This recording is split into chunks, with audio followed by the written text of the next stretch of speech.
If you're a feminist, I want you to pay attention to this video. Now, I know the sight of my face angers you, so stop typing for a minute. Now, a lot of you are in Western societies claiming to be fighting for women's rights and women's freedoms, even though you already have them. You believe you don't, just so you feel like you have something to fight for. Now, this is a story that I'm going to be covering more in depth on my next Rumble video. The woman that you see on that newspaper there, a 22-year-old woman named Mahsa Amini, I think that's how it's pronounced. Now, in the Islamic Republic of Iran, you have your normal police, but then they also have what's sort of like a moral police.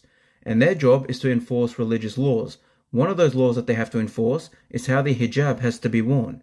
Well, Mahsa over here decided that she did not want to comply with those laws, so she was arrested. She continuously refused to comply with the law of how to wear a hijab, and unfortunately her life came to an end while she was still under arrest.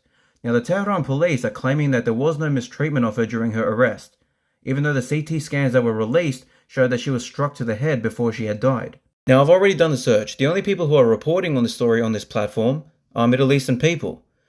And I'm coming to you here on TikTok because I know this is where all you feminists flock to. This is your pigeon coop for all of you to gather here and ooh to each other. You're all quick to flock to this platform screaming and crying about how you are oppressed in today's society because some guy catcalled you or because you cannot kill your unborn child in a certain state.